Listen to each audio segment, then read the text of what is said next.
I knew things would change the moment I stepped into my new school. Born and raised in Philly, moving an hour away from the city was bound to be a big adjustment.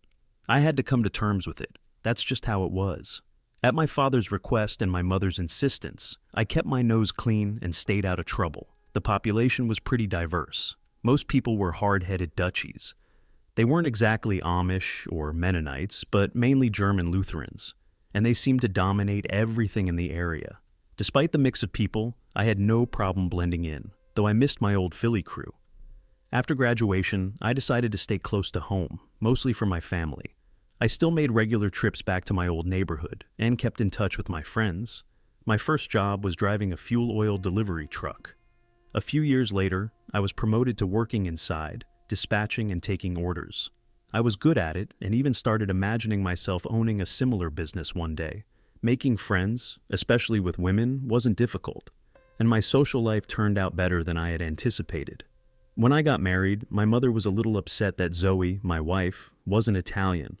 Still, she made sure Zoe felt welcome in the family, no questions asked.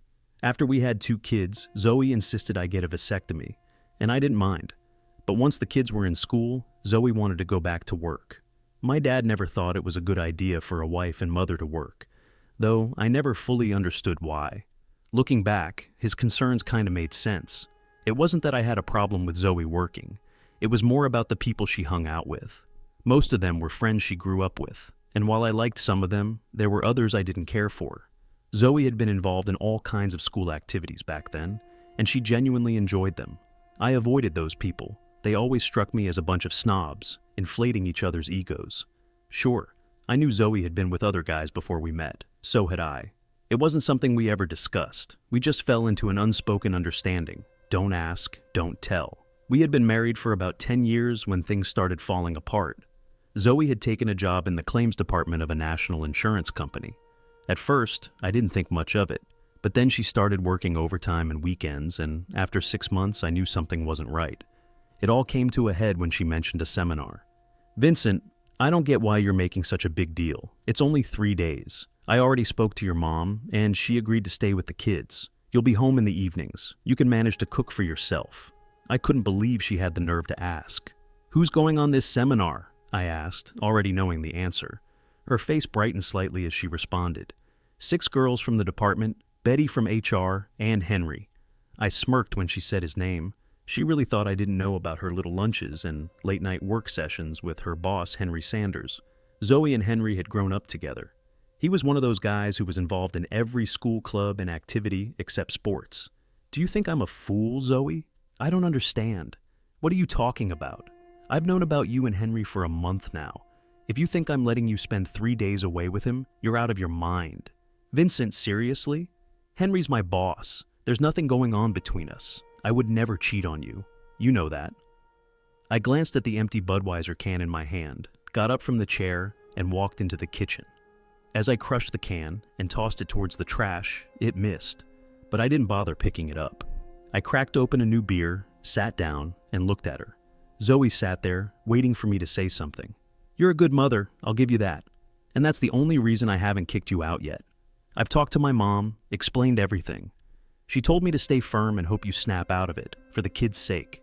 If I divorce you, the courts will give you my kids. I won't let that happen." "You told your mother I'm cheating on you?" "No. A lady from church told her. I just didn't deny it when she confronted me." "You can't be serious. I don't believe this. Why are you saying all this?" I took a long, deliberate swig of my beer, letting it settle before I spoke. "Henry lives at 155 Ivory Drive, right? Just 3 blocks from your office.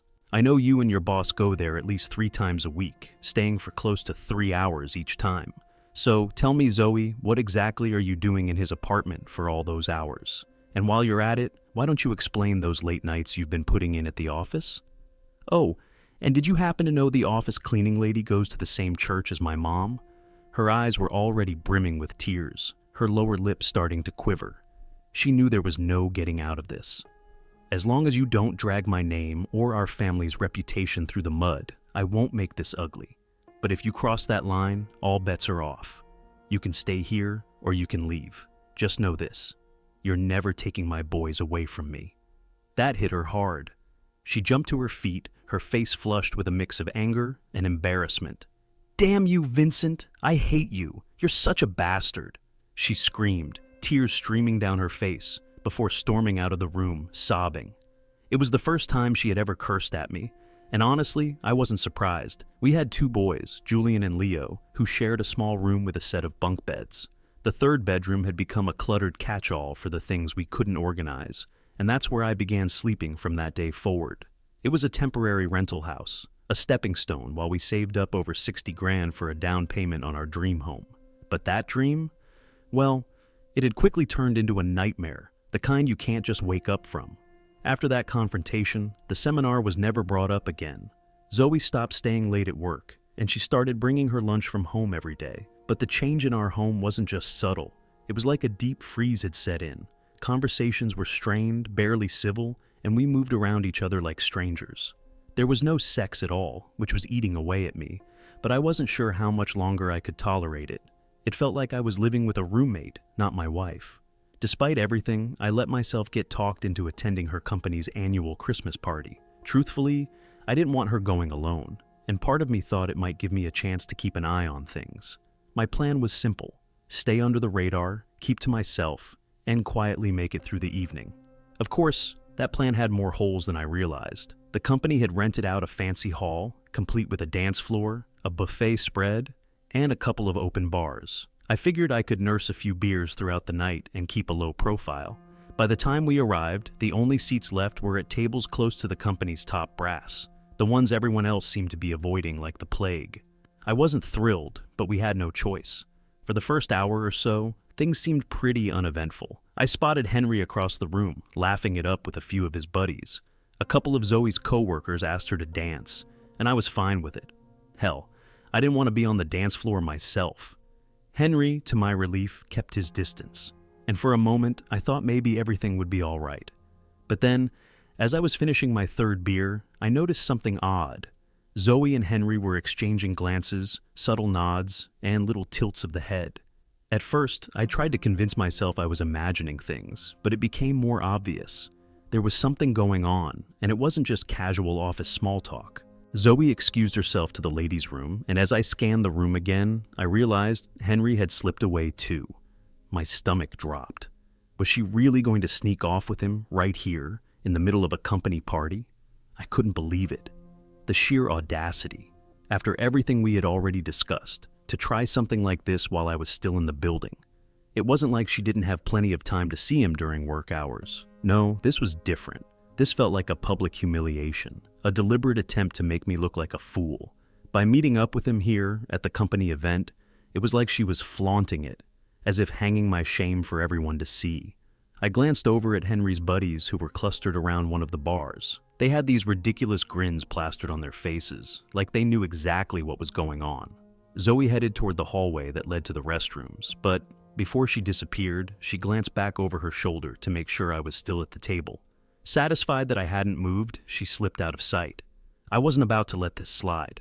On my way to the restrooms, I made a quick stop at the head table where the company bigwigs were sitting. I leaned in, offering a polite apology for disturbing the event.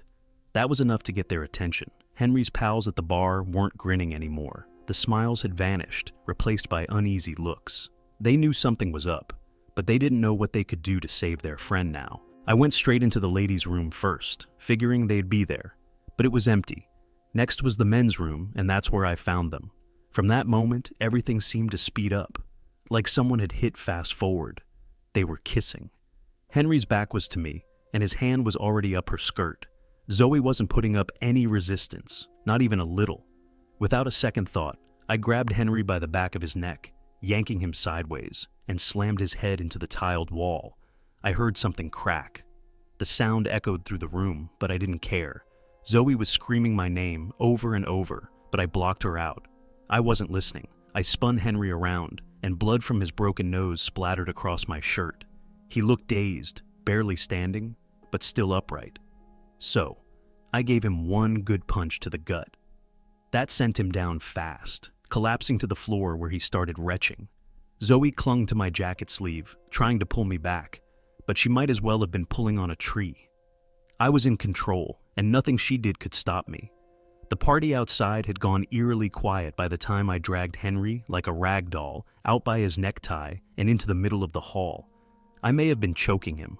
Honestly, I didn't care. The band had stopped playing, and all eyes were on us as I let him drop to the floor. I scanned the room, daring anyone to come and help him. Not a single person moved. "Apologies for ruining your great party, folks," I announced, "but I'll be heading out now. As for my wife, feel free to keep her around for your entertainment. Just drop her off at the house when you're done with her." Henry was on all fours, trying to get up, but his face was a mess of blood and bruises. Zoe stood in the doorway, her mouth hanging open, frozen in place.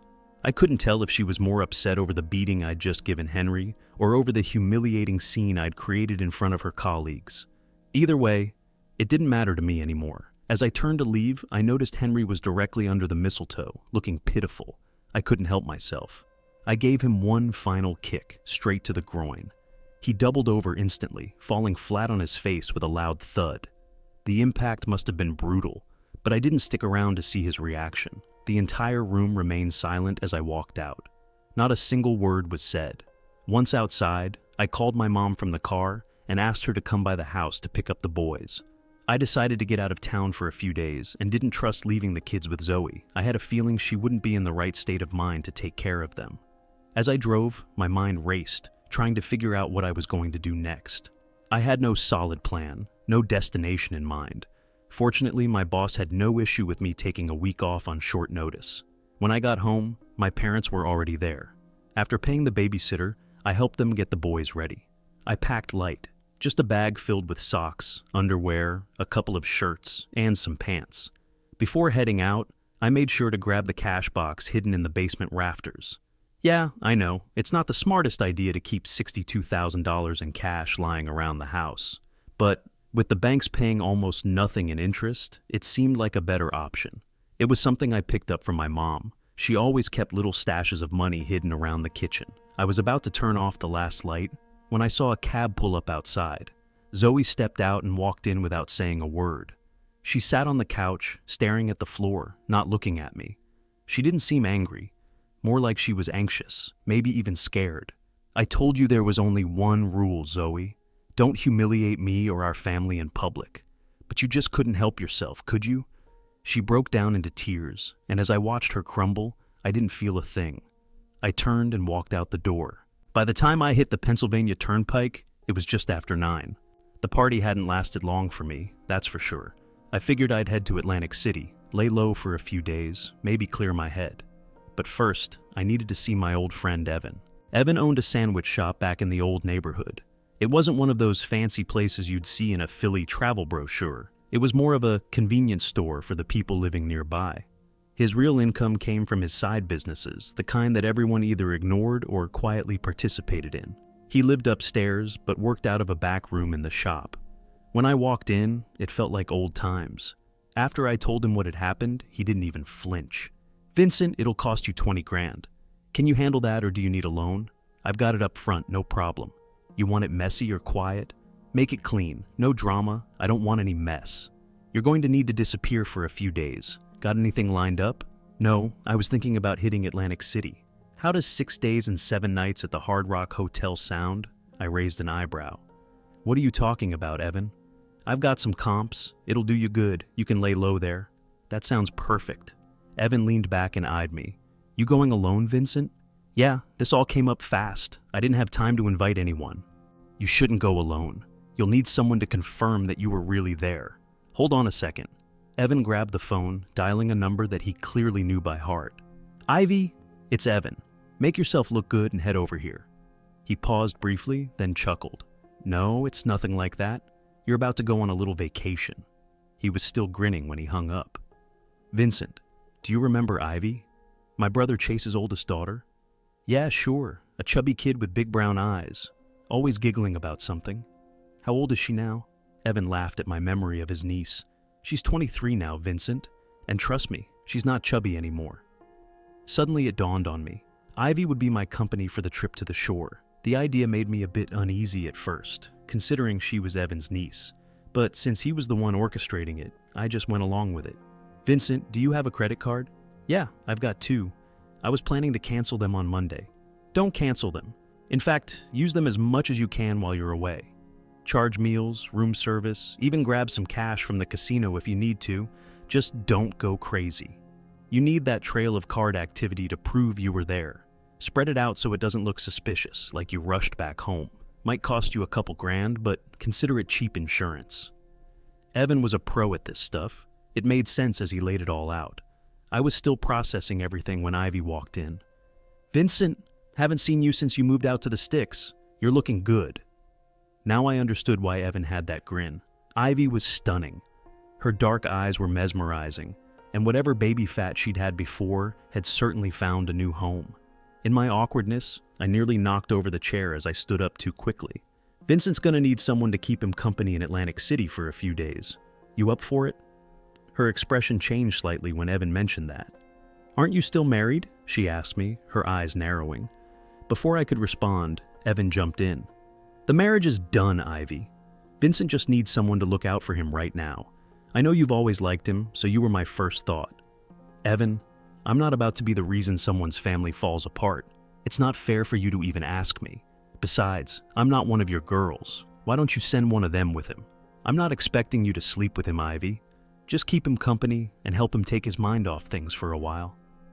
Ivy's expression shifted as if something had clicked. She was sharp as well as beautiful. "I'm sorry," she said, her gaze moving between Evan and me. Then she smiled softly. "I'll go with you, Vincent, but you've got to promise to buy me some saltwater taffy." We all laughed. "Give me about an hour to get ready.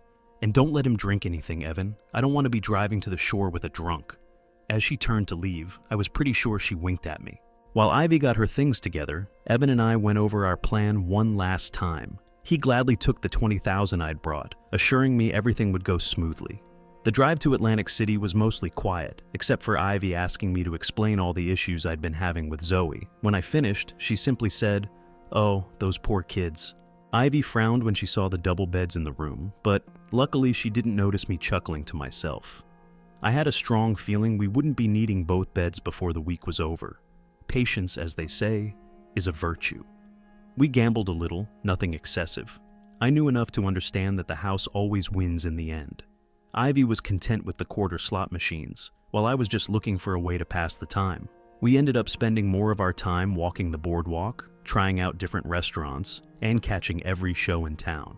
The first night, I behaved like a total gentleman. By noon the second day, though, Ivy and I were already tangled up in the sheets. My mom had always told me I should marry an Italian girl. Being with Ivy felt easy and natural, not like cheating at all. On the fourth day, just as we were getting ready for dinner, we had unexpected visitors. 2 men showed up, neither in suits but wearing sports jackets instead.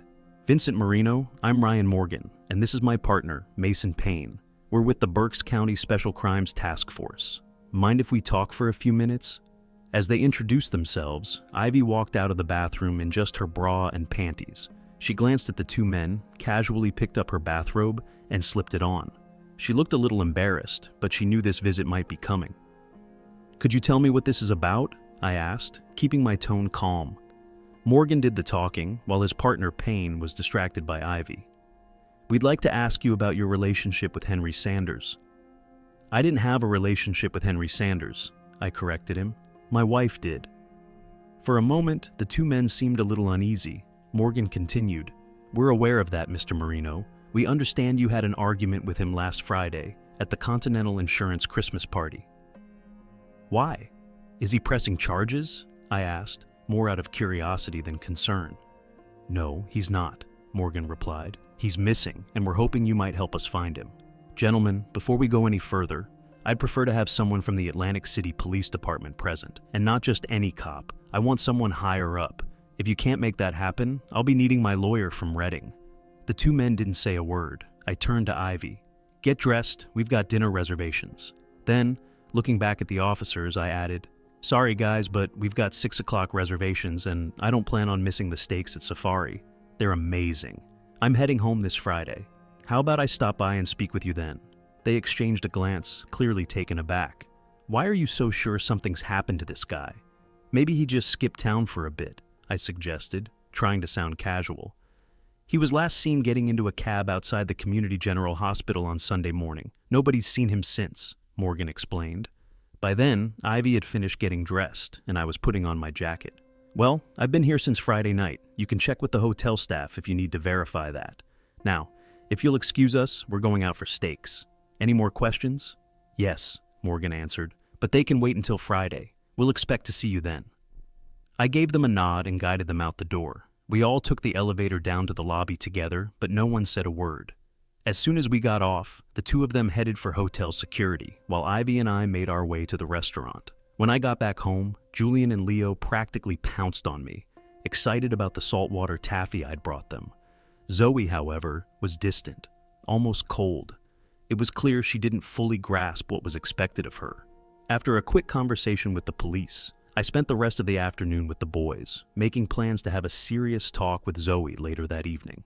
The boys were settled in front of the TV for the evening, so I sat at the kitchen table, waiting for Zoe to finish cleaning up. She seemed to be taking longer than usual, but I wasn't moving.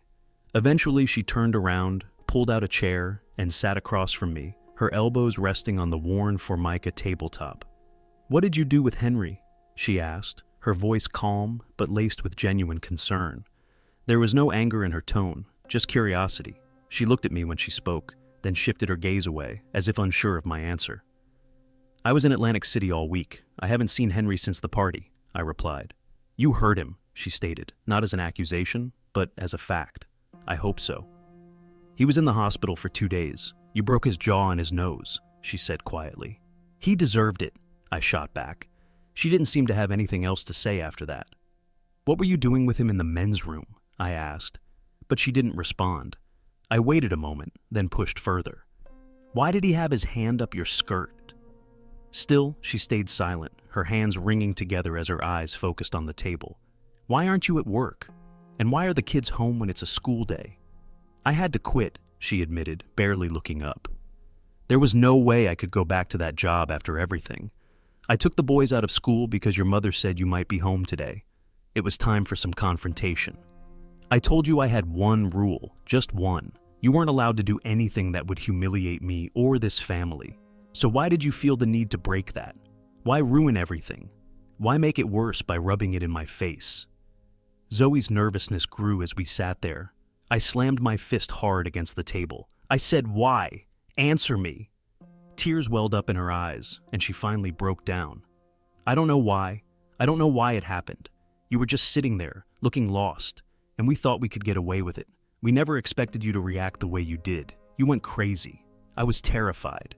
At least I was getting some emotion from her now, but it didn't make much sense. Why had they done it right there at the party? They'd had all the time in the world to sneak around before, and I would never have known. The only reason they chose that moment was to publicly humiliate me, and no amount of her rambling would change that. "Zoe, you have 3 options," I said, keeping my voice steady. "You can stay here and be a proper mother to your kids. You can leave and get a divorce, but you'll do it without them. Or you can just disappear. But if you stay, we're done living as husband and wife, and I won't tolerate any more affairs, whether it's with Henry or anyone else." At the mention of Henry's name, Zoe broke into tears, real sobs this time. Before she could respond, she bolted from the room, crying. I guess we'd have to continue the conversation tomorrow. Life adjusted. I rented a small apartment a few blocks from the house, close enough for the boys to come over whenever they wanted. Ivy moved in with me. The police checked in on me a few more times, but eventually, they stopped asking questions. Henry Sanders had been picked up by a cab outside the hospital, and no one had seen or heard from him since. His family put out a reward for any information, but nothing came of it. I had dinner with Zoe and the boys every night, and I spent as much time as I could with my sons on weekends. It was obvious to everyone that Zoe and I were no longer a couple, even though we were still married. She spent most of her time with her parents or her sister, which didn't bother me. There was no sign she was seeing anyone else, and she hadn't returned to work after quitting right after the Christmas party. We never did finish the conversation from that first night I came home. She played the role of a good mother well. The house was always tidy, the boys had plenty to eat, and their clothes were always clean. I took care of the yard and any outside work. Every week, I gave Zoe $200 for household expenses, groceries, and whatever personal items she needed. I always asked if she wanted more, but she never did. We had no credit cards anymore. For Thanksgiving and Christmas, the boys and I spent time with my family, and Ivy often joined us. Zoe, on the other hand, spent the holidays with her own family, though she did have Christmas Eve with the boys. Whenever Julian or Leo tried to bring up the situation between their mother and me, things became uncomfortable. Neither Zoe nor I would discuss it with them, which I appreciated, though I wasn't sure what she could have even said if she tried. The charade went on for years. Of course, my quick summary doesn't do justice to the constant complications and disagreements, but somehow we managed. Things with Ivy started off great, but over time she began spending more time with her family in Philly and less with me. I couldn't blame her. She'd been instrumental in helping me cope with the breakup, making it all easier to handle. Given the circumstances, I couldn't divorce Zoe while the boys were still at home, and I couldn't force her out either. These were rules I set for myself, and I stuck to them, even though I hated every bit of it. Still, I couldn't see a way around it. That is, until the boys took matters into their own hands. Julian was 16 when it all came crashing down. A new kid at school, related to Zoe's former lover Henry, started taunting him about the affair. Julian, unprepared for the confrontation, ended up sending Henry's nephew to the hospital, and I had to pick him up from school. He was suspended for 2 weeks and could have faced assault charges. Leo, who had been there as well, tried to help his brother but ended up losing 2 teeth in the process. Still, it earned him Julian's respect. When we got home, Zoe was waiting at the door. Julian immediately tore into her, accusing her of keeping the truth from them all these years. She didn't defend herself. She just stood there, quietly listening while her son unleashed his anger. I left them to it and took Leo to the dentist. Leo wasn't too bothered about his missing teeth, but I wasn't thrilled about the dental bills on the horizon. When we returned, Zoe was gone. Her car was still there, but she wasn't. Julian said she just grabbed her purse and walked out without a word. I took a week off work to get things under control. Zoe's family refused to speak to me. After a week, I still had no idea where she'd gone or what she was planning to do. In the meantime, Ivy moved into the house. At first, sharing a bed with her felt awkward with the boys around, but surprisingly, they accepted it more easily than I had imagined. One day, everything that had been connected to Zoe vanished from the house while I was at work.